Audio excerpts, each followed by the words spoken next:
बंदरों का उपवास। नीलगिरी पर्वतों के जंगलों में सारे जानवर बहुत प्यार से रहा करते थे।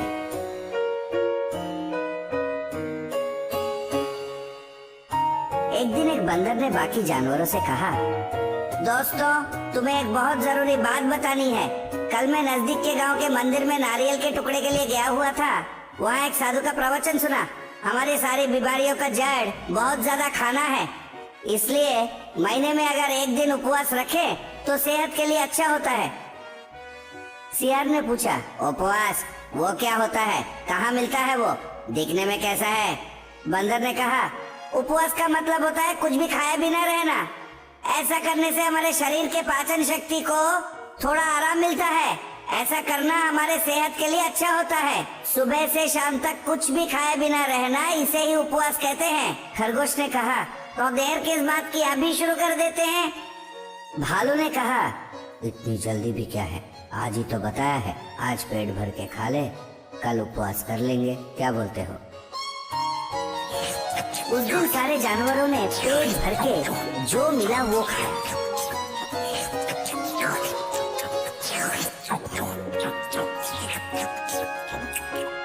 दूसरे दिन सुबह वो सारे एक जगह जमा हो गए ताकि एक साथ मिलके उपवास कर सके। कछुए ने कहा, मेरे दोस्त, तुम सब तैयार हो तो हम उपवास शुरू कर सकते हैं। बंदर ने कहा, रुको रुको, हम सब उपवास करेंगे तो शाम तक सब थक जाएंगे, फिर शाम को शिकार पे निकलना बहुत मुश्किल होगा, इसलिए अभी हम अपना खाना जुगाड़ करके रख ले, फिर उपवास शुरू करते हैं। हाथी ने कहा, ये ठीक है, चलो जाकर खाना संग्रह करते हैं। फिर सारे जानवरों ने जाकर बहुत सारे केले संग्रह करके एक जगह लाके रख दिए। फिर उन्होंने उपवास शुरू किया।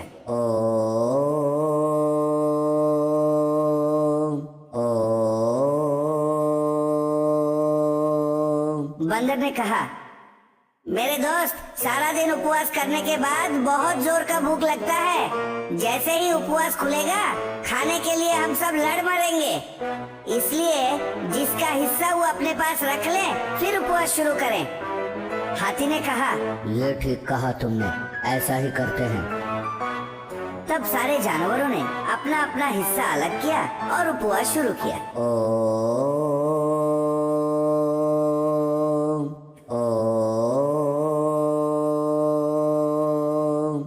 फिर बंदर ने कहा, दोस्त, मेरा एक और सुझाव है। उपवास करने के बाद हम सब बहुत दुर्बल हो जाएंगे, झुक के खाना उठाना भी शायद मुश्किल हो जाए, इसलिए पहले से ही हाथ में एक केला पकड़ लेते हैं, पर कोई केला खाना मत। क्यों? सियार ने कहा, ठीक है, हर कोई केला हाथ में ही पकड़ के रखना, बिल्कुल खाना मत, वरना उपवास भंग हो जाएगा, समझ गए? फिर सारे जानवरों ने अपने हाथ में एक एक केला पकड़ा और उपवास चालू कर दिया। थोड़ी देर बाद बंदर ने कहा, दोस्त, मैं बारी बारी बीच बीच में बोल रहा हूँ, बुरा मत सोचना। जैसे मैंने कहा, उपवासन के बाद हम बलहीन हो जाएंगे तो शायद केले के छिलका भी ना निकाल पाए, इसलिए केले का छिलका निकाल के हाथ में पकड़ लेते हैं। जैसे ही उपवास खुलेगा ठक से खा लेंगे, क्या बोलते हो?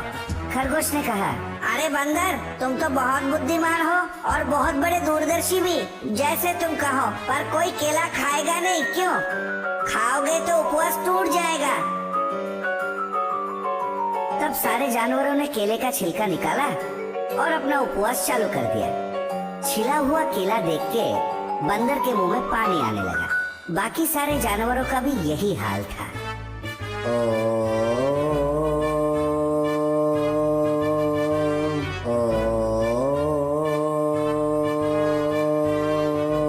थोड़ी देर बाद बंदर ने फिर से कहा, दोस्तों, एक मुख्य बात मैंने तो बताना ही भूल गया। धत तेरे की, ये सोच तो मुझे आई नहीं। उपवास करना कोई छोटी विषय नहीं है, बहुत कमजोरी होती है। अपना हाथ उठा के मुंह तक ले जाना भी मुश्किल हो जाएगा, इसलिए केले को मुंह में रख के ही उपवास करते हैं, पर याद रहे, किसी भी हालत में केले को खाना मत। भालू ने कहा, हाँ, सिर्फ केले को मुंह में रख लेने से उपवास भंग थोड़ी ना होता है, खाने से उपवास भंग होता है। केले को मुंह में रख के ही उपवास करते हैं। तब सारे जानवरों ने केलों को मुंह में रख लिया।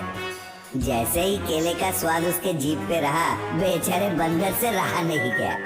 तब उसने कहा, दोस्तों मुझे माफ कर दो, मैं तो बताना ही भूल गया। मंदिर में स्वामी जी ने कहा था भगवान का नाम स्मरण करते करते उपवास करना। मुंह में केला रहेगा तो भगवान का नाम स्मरण कैसे करेंगे, इसलिए सोच रहा हूँ इसे निगल जाऊं।